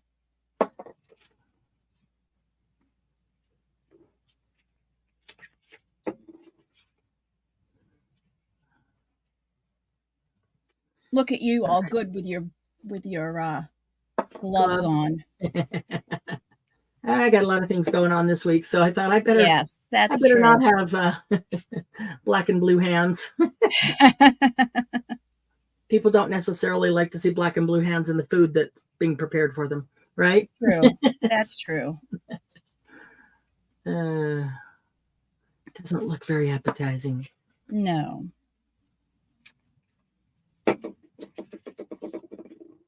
I hardly ever wear gloves. And when I wear them, like today, I'm like, I really like just being able to rip them off and away I go, not having to try to clean for 15 minutes. Would the pearl inks over the top of alcohol ink work? They would. So the pearls, the alcohol pearls, do not respond to alcohol. So you'd want it to be completely dry, and then you'd want to use the alcohol pearls with blending solution. Okay, so different alcohol inks work differently, and a lot of people tell me, I don't like the pearls, I don't like them at all. Well, it's because we're trying to use pearls with alcohol just like we do the alcohol inks. They don't respond to alcohol at all. They are intentionally made to respond to blending solution. So you would definitely need it to be completely dry, and then do the pearls and squirt blending solution on instead of alcohol. But yeah, no reason that they wouldn't. Yes, Penny, we were actually talking about that when we first came on, either that or as we were getting ready to come on, about adding, stuff to make your own texture paste. Yes. Julie has Finnabar light paste, and it's really good. Yeah, Penny, if you just get like, I have like the Stamperia heavy body paste, and then I have Stamperia cream paste, which is super smooth and creamy. That's the one I spread in the very thin molds. So then depending on whether you want something that's going to stand up really big like this, or this one's not quite as big, or, whether you just want that texture paste to spread, then you can just add, you could, for heaven's sake, you could go outside and get some sand, and mix a tiny bit of sand in with your paste. To get the grit. Get your texture paste, the grit paste. Yeah, the texture paste. That's all it is grit in there. So maybe you even wash it, make it clean. I don't know, whatever you need to do. I wouldn't go pay for sand, but you know, you can go outside and but you know, even at Dollar Tree, they have that sand that that's true. That I would. $1.25. The sand that you can put into bottles and things. Yeah. Yes, that white sand they have at Dollar Tree that you can. And actually, colored stuff would look cool too, because then. Yeah. So just like when I started, I put my paste down here and I added some rusty hinge to it. You can add any color you want. Make your own textured paste, grit paste, and make it any color you want. Yeah. See, those are fun. Hi, Bonnie. Are you feeling any better? Hey, Bonnie. I hope you're feeling better. It's been a rough weekend for you. Stencils and HPP Create. There aren't on the website, Sylvia, but I do have them extensively in the shop. I would be happy to do a private call with you and show you. I can just stand there and show you the whole wall. One by one, you can see them because there are many. Yes, they are not on the website. Maybe we need to bring stencils out this week too. Maybe at the end of the week, we need to do a sale with stencils, alcohol ink. What was the other thing we didn't get to at all? Oh, there was something else last night. I went, oh, wow. The singles. We never got to the singles. Yeah, that's a whole sale on its own. Right. But I do have lots of Stamperia Minte 13 Art singles. Did you use cornstarch? I've made one with Mod Podge and cornstarch. Yeah. And just so yeah, you can do that. And that would probably harden and stay up like this. You can make it really, really thick. And I would for sure let that dry overnight before I started doing any of this to it. Yeah, definitely. Because you need the Mod Podge hard, so the cornstarch won't just melt with what you're doing. Right. I have done the Elmer's and cornstarch back when I was a kid. Right. We did that in Brownies or Girl Scouts or one of those groups. Okay, I'm going to try something here with this is just one of those cheap Dollar Tree sponges, triangle makeup sponges. That's all I'm using.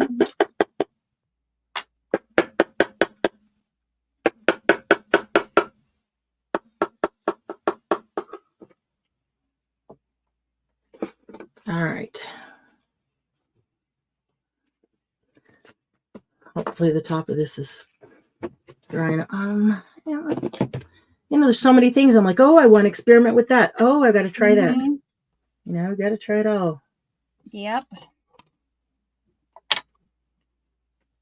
I wish there was enough time in the day to do just sit. I know.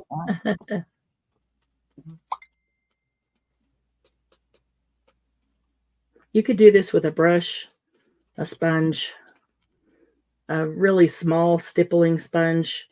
I'm not looking to be perfect in covering it, and I'm not looking for it to be perfectly smooth or even 100% coverage. I just want to hit the tops of these things.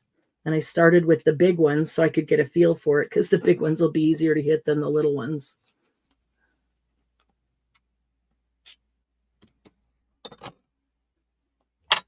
Get my fingers in it. You can see getting some gold on there. I think it'll look really cool as it get in here and it's darker. And get that gold on top of. Getting it on my fingers instead of the brush.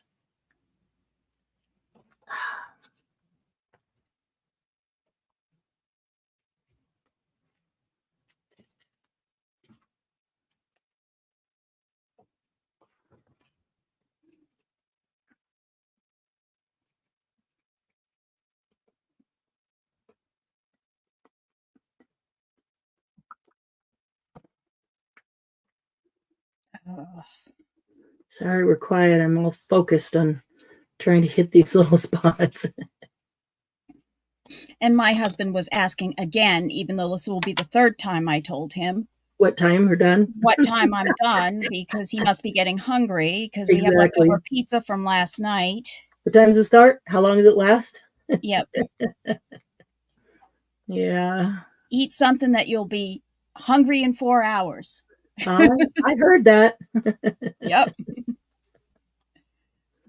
My husband is taking me for Mexican food after this. Aww. He found a new place, so we're going to take a little drive because today and tomorrow are his days off. So good. We're going to take a little drive and go check out a new Mexican place. Excellent. Yeah. We got Italian last night, and that sounds good. The crust is some of the best crust I think I've ever had. Wow, better than that one in Salt Lake? Yes, actually. Oh, really? Wow. Yeah. I still haven't been to that one. I need to go. Yeah. It was right off the highway, right? I think it's the really first exit that you would take to get into Salt Lake City. Uh-huh.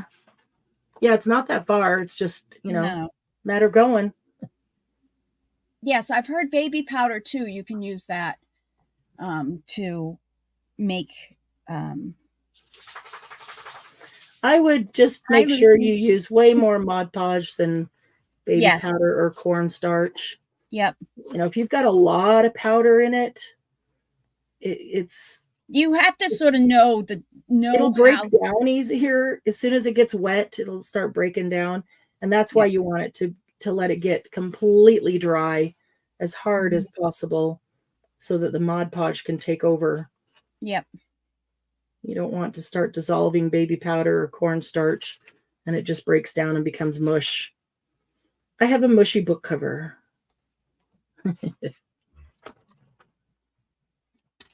But then again, maybe mushy book cover would be fun because then you could play with it and mush it around. Ew, gross. While you're trying to write in your book and you got mush everywhere. Yeah. Okay, so see how the gold is? I'm just getting to this really dark spot right here. I like that. It would look cool with the gold behind it too and the dark popping up.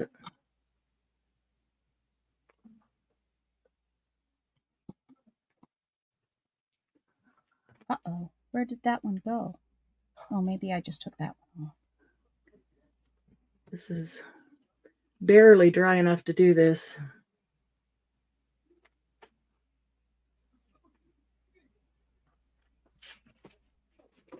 I'm going to pull out the other one that I did, which is this same stencil with blues and purples and pinks. And I'll put a picture of that one with this one because it's completely different. Lots of sprays on that one.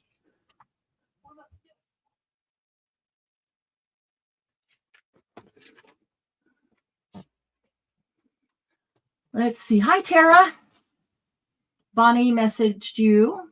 You can check that afterwards. Hi, Sada. Yeah. Good to see you. Pork chops is what's for dinner here. Oh, that sounds good, Tara. Hi, Sheila. So good to see you.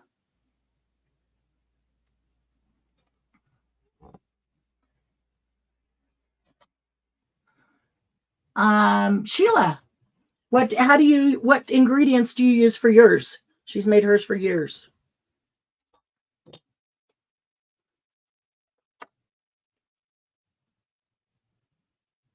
Do you use a base of a commercial paste or glue?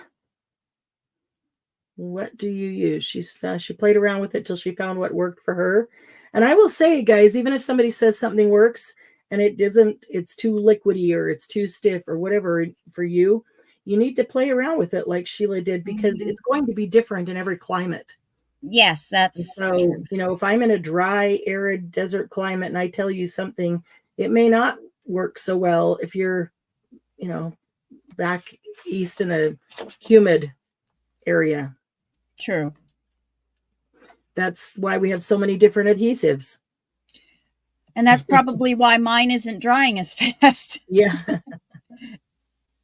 Yeah, I putting my fingers on it, even with the gloves, I can tell it's not dry. It's really not dry enough to be doing this, but I'm trying to do it to show steps, ways to experiment with it. And if you get this all done like this and decide, I don't really like all that. That's way too much gold. You can go back and like some splats on it. So it just goes here and there. And then they're not all solid gold. Or take a brush and just whisk some things on. So you don't have to go over every one individually like this. The reason I'm doing that is because, one, it's very relaxing. But actually it's so I don't get it all behind it, so I can have that dark background. And then when I get this on, I'll see if I need more darkness behind it. I want the dark background and the gold popping out, and it may not be dark enough.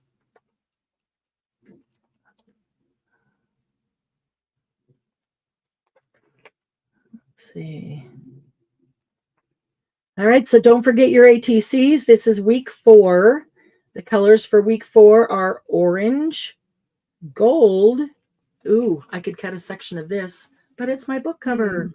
Orange, gold, and wild card, which means you get to choose. Sheila just said what she uses.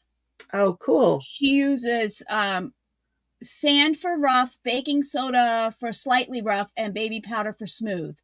She uses glue to mix it and makes a tad of paint. A ton, maybe. Sheila, what kind of glue do you use? Let's see, the sand, and you can go to Dollar Tree and get a bag.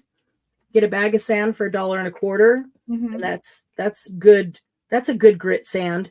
It's the kind that you put in those tiny little jars.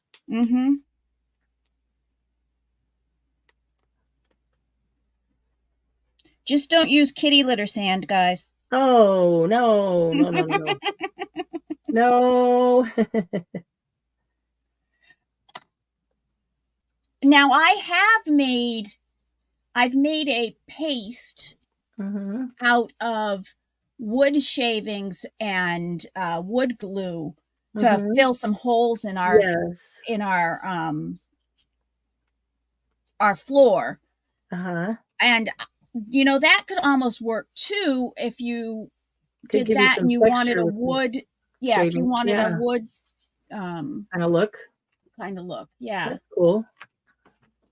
See, Margie agrees with me, especially not used kitty litter.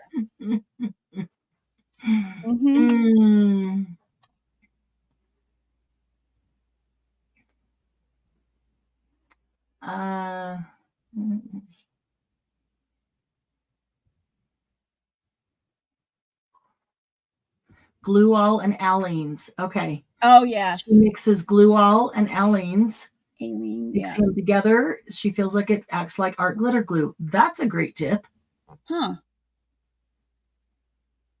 Thumbs up. Thank you, Sylvia. We do appreciate a thumbs up. As soon as we end the live, if you can come back in and leave a quick comment. I am caught up on comments. No more to read. So please leave a comment. I like reading them. Pavement sand. After sifting it outside when the breeze takes the dust out.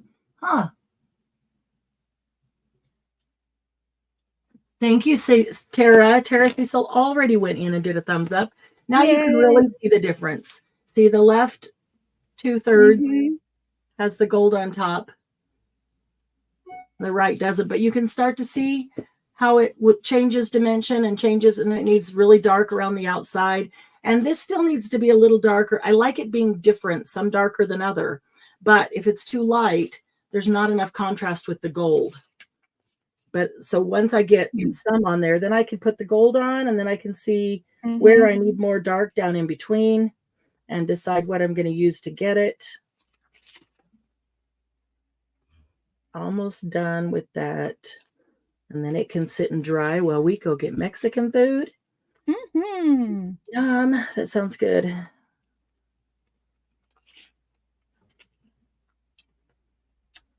Yeah, I think you told me that, Jen. What? I remember when you were either doing it or you adjusted it. No, that she used when she changed out her doorknob and lock. It was the old one, so she had to use wood glue and wood to shavings. Yeah, to fill it in. I was asking my neighbor so often for wood shavings. He just gave me the code to get into his wood shop. That's funny. So I don't have to call and say I need wood shavings. That's funny. nice that somebody uses up his shavings, though. Yeah. You know, that much less he has to Yep. clean up and throw away. Exactly. I always go in and get his small pieces of wood too, and if I need it for something, there's like a little stack by the door that is what I can take. He well, leaves that's them nice specifically of him. for me. That's nice of him. Yeah. Ones he knows he won't use. Yep. All right. Yes, I used to get mine from Home Depot or Lowe's free, and then they stopped they wouldn't give it to me after a while. No, I can't do that. I'm like, can I go put my hand in that bag and get it out? Yeah. No. A lot of things changed after COVID, even stuff like that. Yeah. I don't know, it's weird. Safety. Yeah. Okay. Can you put a little scooper in there or turn it upside down and dump some? Or yep. Oops, I dropped it all on the floor. Yeah. Find a neighbor that has wood tools. Yep. All right. This is just about done. How are we on time? 1:54. We are looking good. We got about 6 minutes left. Excellent. So, yep, we'll be reminding you in the group about the ATCs this week because this is the final week. And if you haven't done any of them, you still got this week to do it. You've got until Sunday. And if you're just a little behind, you've got till Sunday. Post them as you make them. And then on Sunday or by Sunday, one photo that shows all 12 together on a ring to get yourself in the drawing. Don't do 3/4 of the work and then end up not in the drawing. That's not fun. Next Monday at Monday Jumpstart, we will do the drawing live. Okay. So put it on your calendar. Try to be here because it's always fun when the winners are here. Oh, for sure. We like to get excited with you. There we go. So now we're starting to get somewhere on that. And now Margie's hungry. Yes, actually, my stomach just growled. I don't know if anybody else heard it. Thank you, Sarah. I didn't hear it. Oh, good. Let's see. The only kind of bag I had with me were the the Louis Vuitton. Purple poop bags. Took one off and filled them. Well, that was fun, wasn't it, Tara? Thank you for saying that because we always wonder. We try to come up with something that will be fun for everybody. A little bit of a challenge to earn that big prize, but fun to do. While you're doing it, and we sometimes wonder: did they like that? Did they not like that? Is it fun? So thank you for saying that because that really helps. And if there's specific things that you would love to see a challenge on or see us focus on, please do tell us. Yes, we're just always trying to guess what does everybody want to see. Unless somebody says something, we're trying to guess what do people want to see now. So, okay. So, we've got some ideas and some plans, but we like to know what you'd like to see, what you'd like to do, what you'd love to be challenged on. I like when you like to be challenged on something that maybe you haven't done so much of, like ATCs. There are a bunch of people that was the first time they've made ATCs, and they've done fantastic. Unfortunately, yes, Sheila. That's part of the Margie's rule. What's that? Do they have to be on a hole? She doesn't like to put holes in hers, but... Totally understand. But yes, they have to be on a ring for this challenge. And then if you want to take them off the ring and put something up there that covers up that hole, go for it. Yep. You may do that. But for this challenge, the 12 on a ring. And that's interesting because everybody likes to do it differently. So it's hard to make it everybody's way. Right. We understand her wanting to have some, specific guidelines, so everybody's judged on the same. that everybody completed it the same. So. Yeah, because I really don't like putting holes in mine either, but and honestly, they are helpful. Yeah, Margie's intent, what she wanted was ATC books. Mm-hmm. She wanted a book of all the colors. And then she decided, well, maybe everybody won't want to bind their ATCs into a book. So let's just make it a ring bound book, because then they can do whatever they want with the ATCs after, right? Mm-hmm. So she gets it, but that they need to be ring, because the ring bound makes them into the book. And I would say she was very nice about making that very loosely a book, a ring. One ring up in the corners, very loosely an ATC book. Mm-hmm. So she was thinking about people who don't want to keep them in a book or bind them in a book.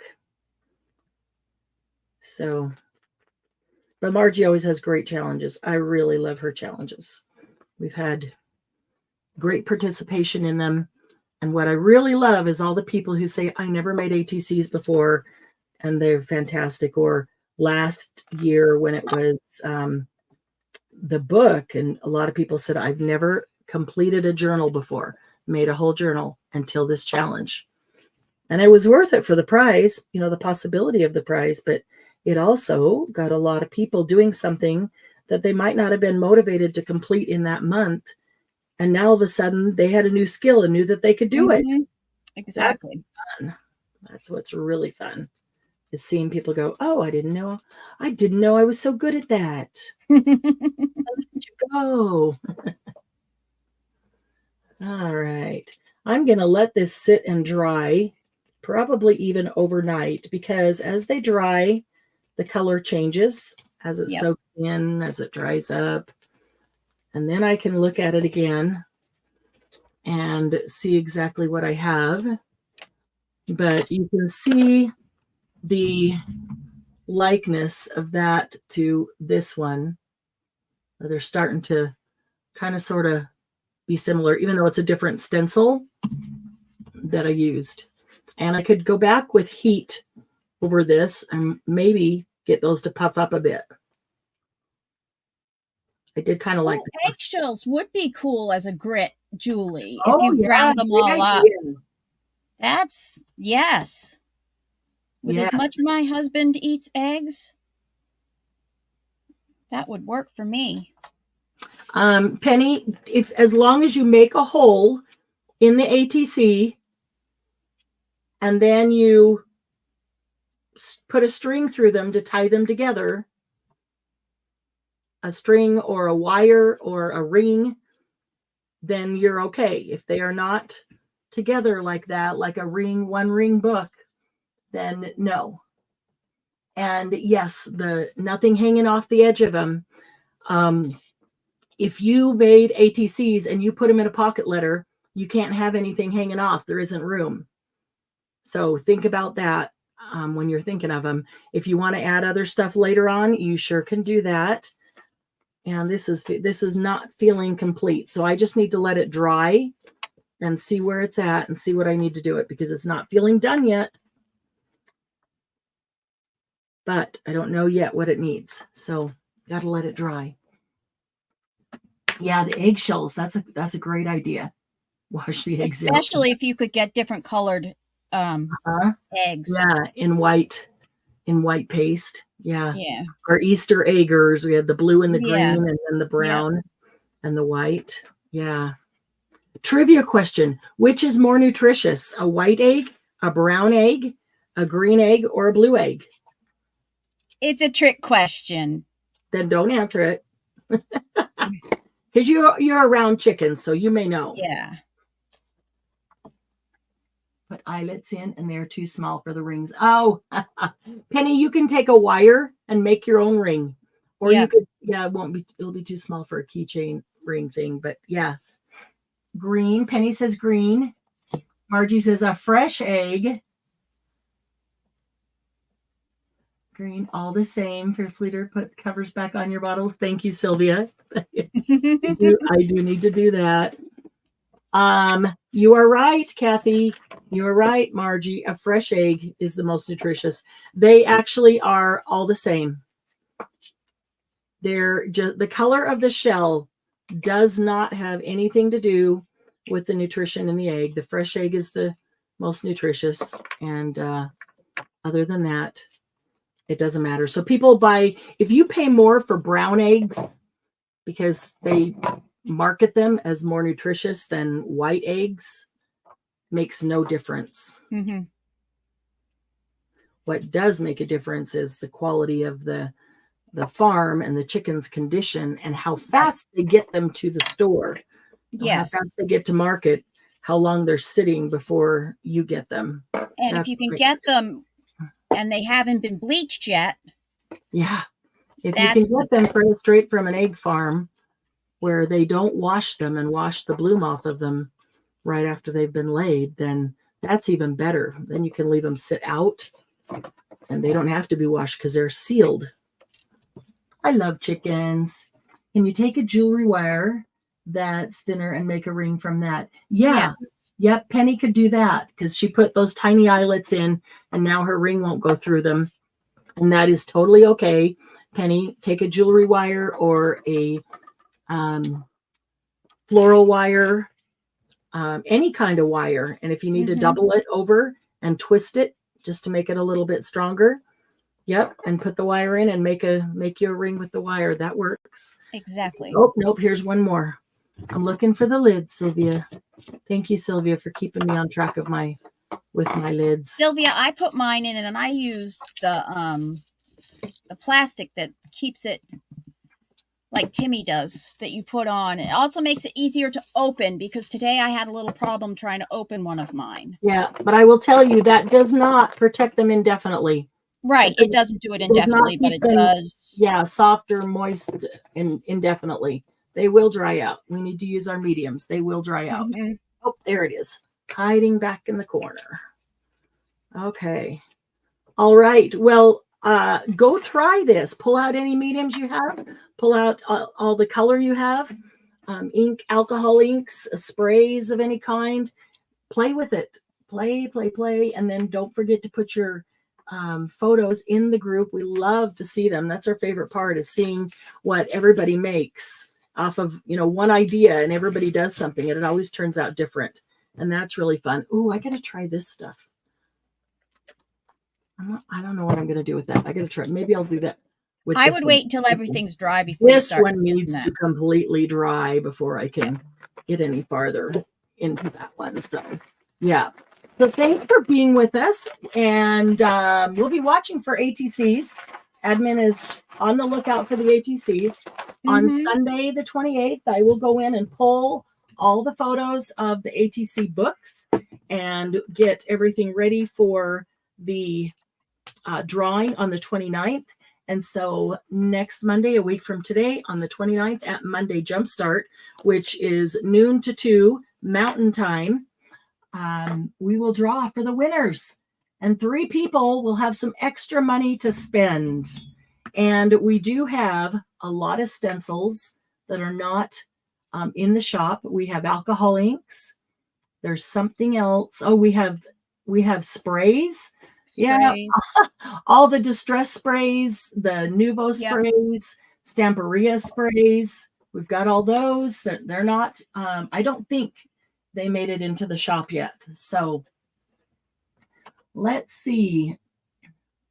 And remember, those of us on admin do not get to win the special prize. Yes, admin has to participate, but they aren't eligible to win the prize.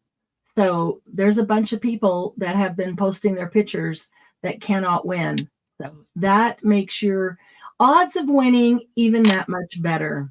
Exactly. So thank you, admin, for participating and supporting the challenge, even though you can't win. Other types of chickens. Oh, yeah, Tara, that's awesome. I'm so glad your in-laws have chickens. You get eggs there. Love it. All right, guys, have a great afternoon. Appreciate you being here, and we'll see you soon. Bye-bye. Bye, everyone. Mwah.